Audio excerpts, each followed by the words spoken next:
በስመ አብ ወወልድ ወመንፈስ ቅዱስ አሐዱ አምላክ አሜን። 14 ጥቅምቲ በዛ ዕለት እዚ አቡነ አረጋዊ ኣብ 99 ዕድሚኡ ዝተሰውረሉ ዕለት እዩ። ዝክረ ጻድቅ ለዓለም ይህሉ መዘከርታ ጻድቅ ንዘለዓለም ይነበር። መዝሙር 112 ቁጥር 6 አቡነ አረጋዊ ፀሓይ ኣብ ትኸድዎ ይምራሕኩም፣ በድሕሪኹም ይከተልኩም፣ ብየማንኩም ፀጋምኩም ይደግፍኩም፣ እትሰርሕዎ ብቓል ኪዳኖም የበረክቱልኩም። ኣብ ስደት ዘለና ደቁም ድማ ካብ ፈተናን ኩሉ ክፉእ ነገር ይንሰውረና። ስደትና ሓፂሮም ምስ ስድራናን ኣሕዋትናን እንረኸበሉ ግዜን ዘመንን የምፃልና። ኣብ ልዕሊ ኣንበሳን ተመንን ትፀዓን፣ ሽደን ኣንበሳን ገበልን ክትረግፅ ኢኻ። መዝሙረ ዳዊት መዝሙር 91 ቁጥሪ 13 ኣብ 5ይ ክፍለ ዘመን ኣብ ምድሪ ኣጋዚት መንፈሳዊ ፍሬ ኣገልግሎትን ምንኩስና ህይወትን ዘፍረዩ 9 ቅዱሳን እዮም።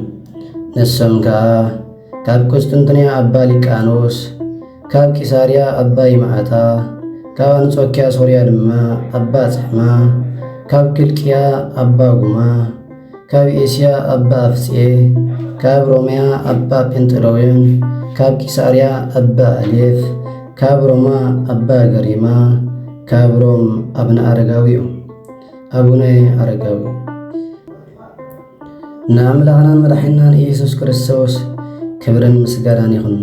ካብቶም ሳት ቅዱሳን ዝኾነ ናይ ብፁዕ ቅዱስ ፍጹም ናይ እግዚአብሔር አገልጋሊ ዝኾነ ኣባ ዘሚካኤል አቡነ አረጋዊ። አቡነ አረጋዊ ክብርን ዝናን ናይ ዝዓለም ንዒቑ ብጽድቅን ብትሩፋቱን ብብዝሒ ካብ ኣባ አንጦኖስ፣ ኣባ መቃርስን ኣባ ጳኩሚስን ማዕረግ ምንኩስና ብመንፈሳዊ ሓረግ 4ይ ወለዶ ዝኾነ ታሪኹ እነዚህ ይመስል። ካብዞም ቅዱሳን ሓደ ጻድቕ ኣቦና አቡነ አረጋዊ ታሪኾም ምስ ንርኢ፣ አቡነ አረጋዊ ትውልደ ሃገሩ ሮሚ ካብ ንጉሳዊ ቤተሰብ ከዓ ተወሊዱ። ኣቦ ይስሐቅ ኣዲኡ ድማ ዕድና ይበሃሉ። ወለዱ ፈሪሃ እግዚአብሔር ዝነበሮም ቅዱሳን እዮም። ወለዱ ብጥበብን ብፍርሃት እግዚአብሔርን ብትምህርቲ ቅዱሳት መጽሓፍትን ብስነ ምግባርን ምስ ዓበይዎ ገና ብህፃን ከሎ ኣብ ማቴዎስ ምዕራፍ 10 ቁጥሪ 26 ተጻሒፉ ዘሎ ንሰብኪ ኩሉ ዓለም ረቢሕ ነፍሱ እንታጥፍአ እንታይ ይጠቅም ብዝብል ኣምላኻዊ ቃል መሰረት ብምግባር ምድራዊ ንግስነት ገዲፉ ሰማያዊ መንግስቲ መረፀ። ኣብ ሃገሩ ሮም ድማ ናብቲ ኣባ ጳኩሚስ ዝርከብሉ ዓብይ ገዳም ዳውናስ ዝተባሃለ ኸደ። ቅዱስ ኣባ ጳኩሚስ ረድኤት እግዚአብሔር ዝሓደሩ ህፃን ምዃኑ ብመንፈስ ፈሊጡ ምስ ረኣዮ ኣዝዩ ተሓጎሰ። ምኽንያት መምፅኡ እውን ሓተቱ። አቡነ አረጋዊ መምፅኡ እውን ምንኩስና ምዃኑ ነገሩ። አቡነ ጳኩሚስ ከዓ ዝወደይ መንኩስና ቀሊል ስለ ዘይኮነ ኣይትኽእሎን ኢኻ ምስ በሎ ኣመክረን ፈትነን በሎ። በዚ ተሰማሚዖም አቡነ አረጋዊ ብጾም ብጸሎት ብስግደት ትግሃትን ተራድኦን ልዕሊ ኩሎም ፈለስቲ ኮነ። አቡነ ጳኩሚስ ድማ ነዚ ኩሉ ትግሃቱ ርእዩ ኣስኬማ ዘይመላእክት ልብሲ ምንኩስና ኣልበሱ። ንምንኩስና ኣቦታተይ ኣባ አንጦኖስን ኣባ መቃርስን ዝባርኸ እግዚአብሔር ኣስኬማ ኸይባርኽ ኢልውን መረቑ። ብጣዕሚ ፈታዊ ጽድቂ ኮይኑ ብጾምን ጸሎትን ተጊዩ የገልግል ስለ ዝነበረ ካብ ኩሎም መነኮሳት በሊጹ ተረእየ። በዚ ኸኣ እቶም ናይ መንፈስ ኣሕዋቱ ተደኒቖም እዚ ሰብ ጸጋ ዓብናይ ብምባል አረጋዊ ኢሎም ፀውዕዎ። ካብ ሽዑ ጀሚሩ ኸኣ ዘሚካኤል ዝብል ስም አረጋዊ ብዝብል ስም ተተክአ።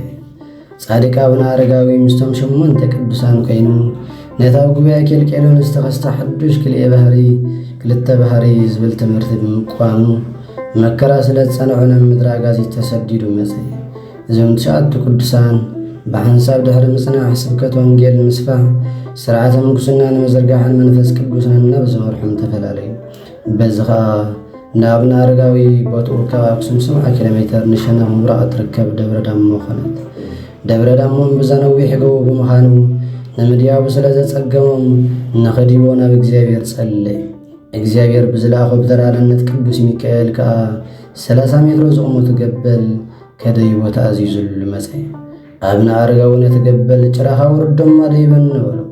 የተገበል ገና ነቲ ጭሩ ኣብ ፍርቂ ጸድፊ ጥራይ በጽሒው ብልሳን ሰብ አንታ ፈላሲ أبزنبازي بزي كازنو فرعوافن تبولو عنجيرا يخون تسوتيماي ويدما تسللو العنزيت نقرابن يلون بمعال تصحي بلي تغرناي صحيتين ناي زنبازي طريتن هابتن ازياتهم ترايوم كبل تزارو أبنا أرقاوغن زتعزز كي تراي فتسن እግዚአብሔርነት ዝደለናዮ አይከዳናኒ አይነሱን ድማ አይናብሎ ቦኖ ጩራ ወሪዱ አማ አንጣብ ማርገብ ምጥምጣም በሐንሳብ ትርእስት ቅዱስ ደብሪ አደየው እዚ ሁሉም ተፈጸመ ሊቀ መላእክት ቅዱስ ሚካኤል የተተመና ብልዕላ አብና አረጋዊ ክፉ ነገር ምን ተኸይፈጽም ከየፍርሑን በየማናይ ኢዱ ሴፍ መዚዙ ይሕልዎ ነበረ ረዱ አባ ማትያስን ካልኦት ሰሓብትንውን እናርአዩ ይድንቁ ነበሩ ዕለት 12 ጥቅምት አብና አረጋዊ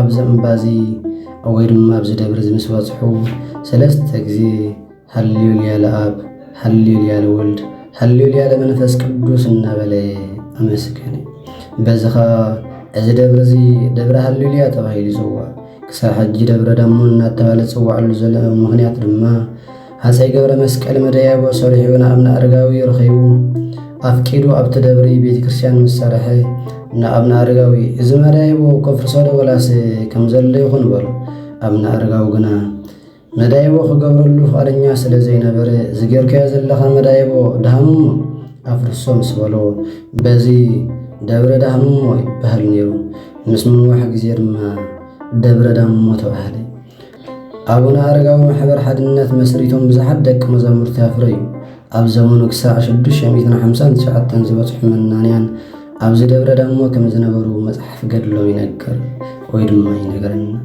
ድሕሪ ብዙሕ ጸሎትን ተጋድሎን ጐይታናን ኣምላኽና መድሓኒናን ኢየሱስ ክርስቶስ ኣብ ፍርቂ ለይቲ ተራእዮም እሞ ከምዚ በሎም ጸሎትካ ሰሚዐ ኣሎ ካብዚ ከፍልሰከ ከጋዕዘከ ካብ ድኻም ናብ ዕረፍቲ ካብ ሓዘን ናብ ሓጎስ ካብ ሓሳር ናብ ክብሪ ከእትወከ ነዚ ሓላፍ ዓለም መኒንካ ኢኻ እሞ ዘይሓልፍ መንግሥተ ሰማይ ከውርሰከ ዓይኒ ዘይረአየቶ እዝኒ ዘይሰማዐቶ ከምኡውን ኣብ ክንዲ ሃገርካ ዝመነንካ ኢየሩሳሌም ሰማያዊት ከውርሰከ ቤትካ ስለ ዝመነንካ ዘይሓልፍ ርስቲ ከውርሰከ ቅዱስ ጳውሎስ ከም ዝተዛረቦ እታ ተስፋ ገና ብህይወት እንገሎ ተነግሮ ኣምላኽናቶም ዝኣምንዎ ዓይኒ ዘረአየቶ እዝኒ እውን ዘይሰማዐቶ ልቢ ዘይሓሰበቶ ኣዳልዩሎም ኣሎ ወይ ድማ ኣዳልውሎም ድሕሪዚ ዝኽርኻ ዝዘከረ ብጸሎትካ ዝተማሕፀነ